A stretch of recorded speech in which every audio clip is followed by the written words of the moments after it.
Well, good afternoon, everybody, and thank you very much for inviting me to this beautiful part of the country. I didn't ever go to Bath until I think it was about 5 years ago, and I've been 3 times this year already for one reason or another. Charming part of the world, absolutely love it, and this is a fantastic spot to be in. Now, I particularly wanted to come down and talk to you, and I thank you for the invitation, because I feel quite strongly about this subject. I feel very strongly about this, and I have felt strongly about it for some time, and I have been studying the situation for some time. Now, I'm going to talk about NATO, but what I'm really going to be aiming at is not just NATO. I want to talk about military entanglements totally, historically, and why we have them, and what a disaster most of them have been. Not all. I was a soldier, not a very distinguished one, and I did finish my career graduating from the Royal College of Defence Studies, and majoring in strategy. So I have a particular interest in military strategy, but of course you can't divorce the two, military strategy from geopolitical strategy as well. It's all part of the same thing. So I thought it would be helpful, as you are going to be promulgating this concept of your group being hostile to NATO, quite rightly, you'll want a bit to go on when you're actually in debate or on the streets or knocking on doors or whatever it happens to be. And so hopefully this will give you a little bit more flesh on the bone. Now, we've been entangled for some time, and there isn't time here today to go back too far, but I think you could go back, arguably, to the 7-Year War. And for those of you who are trying to remember your school days, the 7-Year War was one which involved the Duke of Marlborough, John Churchill, Queen Anne, so on and so forth. And that was in the late 1700s, and that's when we had an entanglement with European military strategy, and it was a very expensive war. A lot of lives were lost, and it was broadly done to actually curtail the power of Louis XIV, who was an autocratic expansionist, if you will, and it was generally felt that that wasn't good for Great Britain to have such a powerful potential enemy across the channel. And of course what we need, and I don't need to tell you, I'm sure that we all know that the natural enemy for the last 1,000 years has been the French. The French are our natural enemy strategically and have always been so. And every now and again we ally with them, and that is to no good ever comes of it. So that was, if you will say, the first modern historical association that we've had, militarily or geopolitically, with that period. And I feel that that's where things started, if you like, modern power politics and big power politics started back then. Then, of course, you can fast forward to the Napoleonic Wars. And there was a problem then because Napoleonic France was very expansionist, and we felt that that wasn't a good thing either, and so we formed alliances with the Prussians, so on and so forth. And of course I don't need to tell you much about the Napoleonic Wars, because that's something we all grow up with at school. Lord Nelson, the Duke of Wellington, so on and so forth, and all jolly good stuff. And so that all wrapped itself up, of course, as you will remember, in the Battle of Waterloo, which the French still believe they won, believe it or not. That was 1815. And after that was quite interesting. We then went back to being a peaceful power. We didn't have any wars in Europe after that time. So we went from 1815 to 1913 without any European wars. And we were very clever, we boxed very clever. We had people with a brain actually running our country, people like Lord Palmerston, who was prepared to say it's nothing to do with us. So when the Franco-Prussian War came along, with, as usual, the Prussians and the French fighting each other, Lord Palmerston said, well, this is nothing to do with us, and we stayed out of it. And that was a very good decision. No more continental wars. So we went from that period from 1815 to 1913 or 14. And there's an interesting snippet about that. We went back onto the gold standard after the Napoleonic Wars. We went back onto the gold standard, and the sovereign manifested itself. And if you argue that the staple commodity, if you will, for all those years from 1815 to 1913 or 14, we would say was a loaf of bread. That was a staple commodity for most people. And it's interesting that a loaf of bread then was the same price as it was in 1913, 1914. So there was no inflation. So we didn't have inflation because usually, not always, but usually getting rid of the gold standard and producing paper money is done to fight wars. That's what it's since medieval times. You melt down your gold plate and it's gold which is required. So this is a situation that we had, and of course it manifested itself again in 1970 when Nixon took the dollar off the gold standard to fight the war in Vietnam. So the dollar of 1970, is now worth today in purchasing power 6 cents. So you can see the devastation that war has to ordinary people's spending power and the money in their pockets. So war is a very, very bad thing indeed. Now, let's just go rewind again there and look at one of the big warfare mistakes that we made, which was the South African War. Now, the South African War in 1899, the Second South African War, was a really stupid mistake. It was nothing to do with that. It was a really stupid mistake to make. It got a lot of money, a lot of blood and treasure. The South African War, and it made us particularly unpopular in Europe because there was a lot of jealousy of our empire. And we all know the Kaiser was very jealous of our empire. The French have always been jealous of us because they weren't born British, they were born French, which pisses them off. And one can understand that, we'd feel the same. So this is the situation that we had. And what we need to do is to understand how we got to places. And our modern politicians these days don't understand how they get there. Their mistakes always get us somewhere, and then they scratch their heads and wonder how the hell it all started and how it happened. And we see that every day, and of course who suffers? It's all the ordinary working man. Doesn't matter whether you're German or French or British, it doesn't matter. If you're an ordinary working Joe, you're the ones that bear the brunt of it. You're the ones that have the problems with inflation. You're the ones that lose your jobs. You're the ones that actually get killed in uniform because they draft you in. All these things. So war is a very bad thing indeed. War is a very bad thing. And I wish I could persuade mainstream politicians and mainstream editors of newspapers to understand what war is, but they don't. They've never been involved in war. They've never visited East Grinstead and seen the Burns unit. They've never seen all these things which war makes. Young men maimed and lots of young men dead. And these days, of course, in modern warfare, millions of civilians die as well. And this is a very, very bad thing. But I can't seem to persuade mainstream politicians or editors that war is bad. They think war is somehow good, but it isn't good. Now, I don't speak as a pacifist. I'm not a pacifist. I was a soldier, and I believe that sometimes you have to fight a war in order to preserve your own country, to look after yourselves. And one of those, there are very few, because my dissertation at the RCDS was on this subject. And I tried to find a war that we've been involved in historically that was actually worth the blood and treasure. And they're very difficult to find, very difficult to find. But there is one in particular, which is the Falklands War. We had to fight the Falklands War. We had no choice. It had a Union Jack over it. It was a crown colony, and it was invaded by an unpleasant fascist junta from the Argentine. We had no alternative but to fight that war.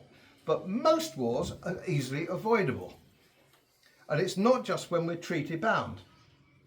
Let's just have a look at 1914, the disastrous war that saw the end of empire and 3 million British Empire dead and Lord only the same amount mutilated.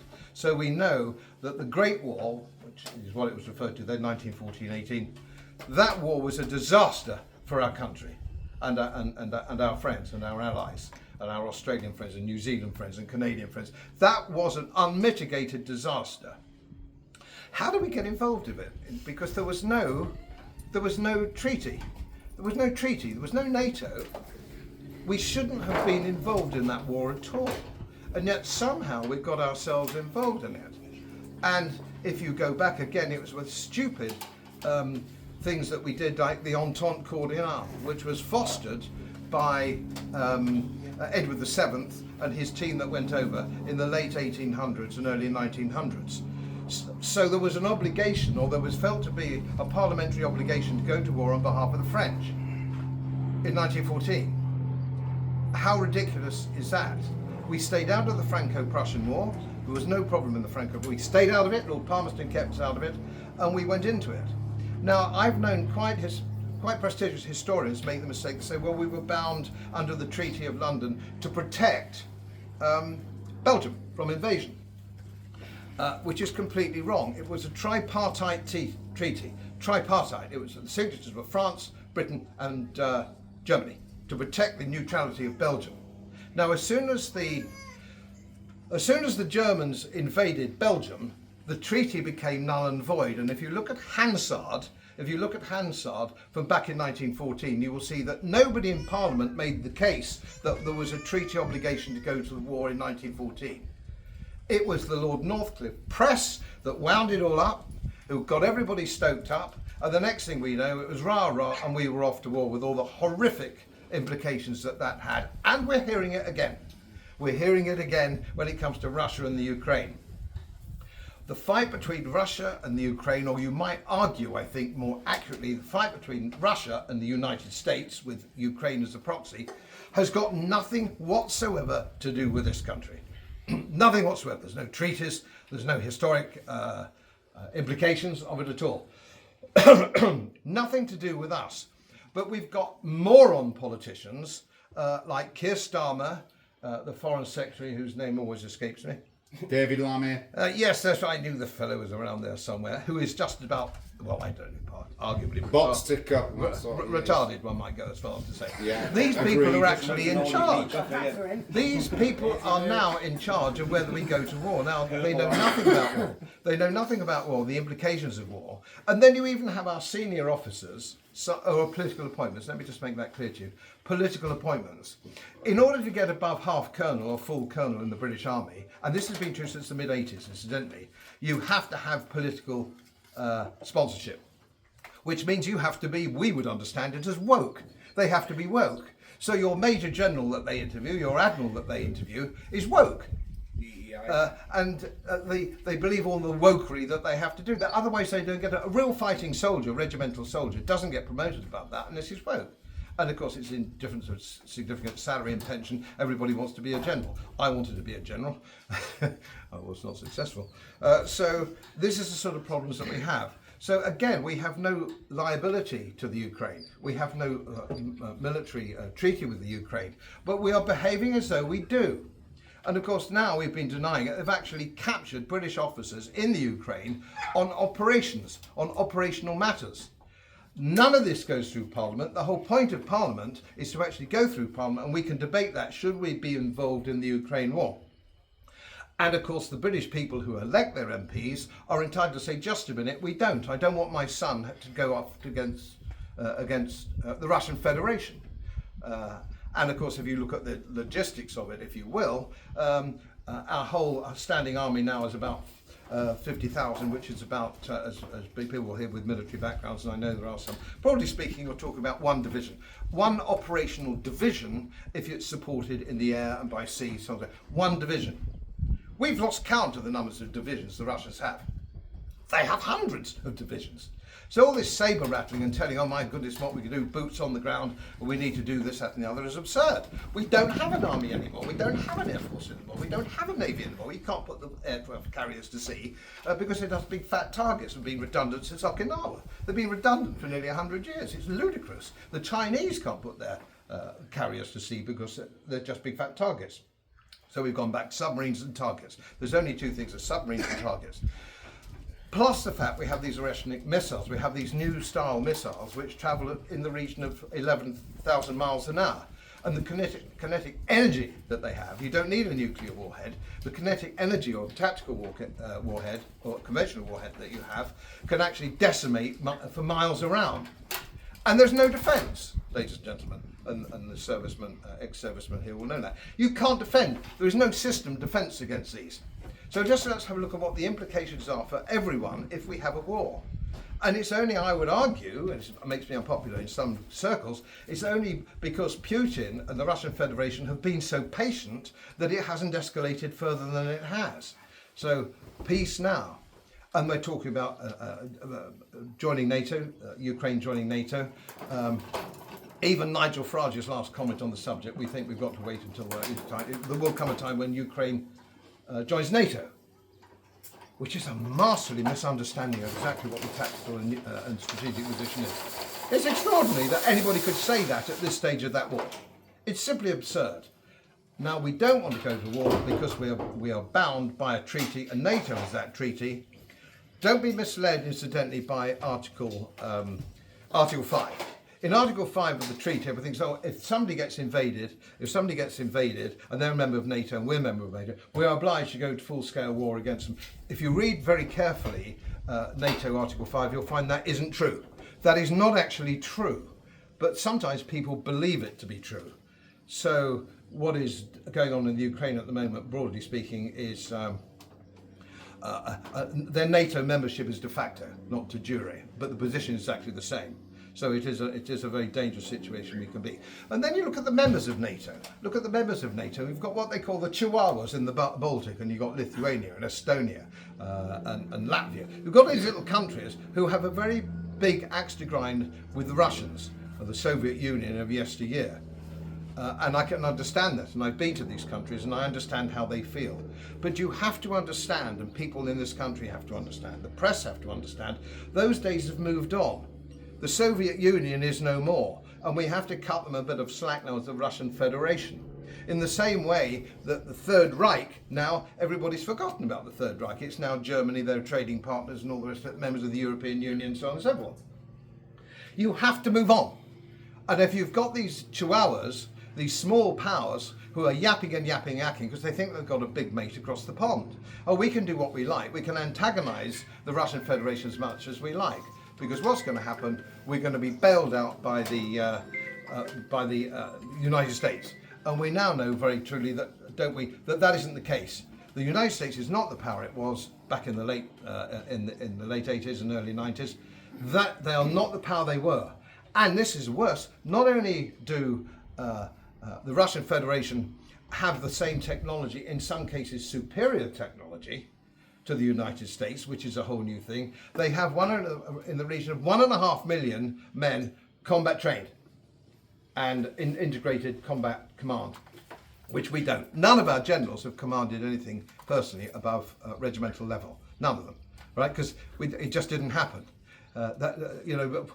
In combat, it hasn't happened, which is a good thing. I'm saying I'm glad. But that is the situation that we have at the moment. So we have generals who don't know what they're doing, political officers at very senior level don't know what they're doing. We have senior politicians who don't know what they're doing. Bringing anybody into NATO, we need to get out of NATO because of the commitments it gives to it around the world. And of course, what the next problem is, we have NATO expansion. And of course, we did agree with the Soviet Union, or the collapse of the Soviet Union with the Russians, we would not expand NATO when the Warsaw Pact countries collapsed. So we have no moral high ground here to join NATO. No moral high ground at all. So it's quite wrong that we should be a member. We have a Ministry of Defence. We have a defence budget. We don't have a Ministry of Attack or an attack budget. All right? We don't have that. It's for defence. Defence of this realm, which you'll be the same. My father, my grandfather before him, badly injured in World War I and World War II, were there to defend our island. That's what it's for. NATO is not part of that, although NATO worked against the Soviet Union in its early days. I'm not anti-historical NATO because it worked. I was a member of NATO. I understood what the implications were. It's done and dusted, and it should have been dismantled in 1990. There was no need for it, and now it's expanded right across Europe. Romania, Poland, Bulgaria, all these places have come in, and it's absolutely scandalous that we should be associated with any of this. We are not a warmongering nation, we're a noble nation, and we are a nation that defends itself. And some of the things that are going on today globally are just appalling, When I see Israeli fighter pilots coming in for briefings, Air Command at Northolt, we are part of genocide. We're part of genocide in the Gaza. We are misusing such military as we have. We're misusing the military that we have. We have to step back, defend ourselves, and avoid entanglements across Europe, or indeed the globe. Especially America, and I'm not an anti-American. I'm an Atlanticist, always was all my life, so with my family. I have an American uncle in Virginia and so on and so forth. The people in Washington are bad people. They're very bad people. Not the Americans you meet in London or in America, not the ones you have a beer with in an American bar. all very nice, friendly and very hospitable people across the United States. And I know, I've been to 38 states. I think I counted out once, or my wife did. Very nice people. But we have no friends in Washington, and I'll just leave you with this. When I was in Washington last, I was talking to some dudes from the Brookings Institute, which is one of the big think tanks out there which advises government. Clean cut, looked like Superman before his kit on, you know, jaws like that, and Brooks Brothers suits and wonderful silk ties, and they always look wonderful with the horn-rimmed glasses, so on and so forth. I asked them, this was in Iraq too, when I was in Washington before that, I said, what's your exit strategy? What's your exit strategy? Hey, Godfrey, we'll cross that bridge when we get to it, he said. BlackRock. We'll cross that bridge. These people are morons. They're morons, and they're to be avoided, that we certainly don't want to bind them at the hip. And the first thing I do, and I think this is going to now get me banned from, they want to ban me off YouTube. I've been taken down just yesterday and put back up again on we've got to get rid of MI5. A lot of people who are stirring this up, stirring the pot, joined at the hip with the CIA, with all sorts of scallywaggery and skullduggery. It comes from MI6, and that moron who was the MP for Bournemouth, Tobias Ellwood. Oh, please. He needs psychoanalysis. Hey, let's fight the Russians. He doesn't mean him. He means you, everybody out there, but not him. Excuse boots. Matron said he'd got a verruca probably or something, whatever, when push comes to shove with these people. I hate their guts. They're never there when the shit's hitting the fan. They're always pushing somebody else into the firing line. So the answer is, I hope I've helped you make your case if people say we've got to be a member of NATO. And the answer's got to be, why does your son think that's a good idea? Because he won't last very long if he's sent to Estonia, Latvia, against the Russian Federation. A week at most. I'll leave it with you. Thank you very much. I'll take any questions, just some quick questions, because I do have to.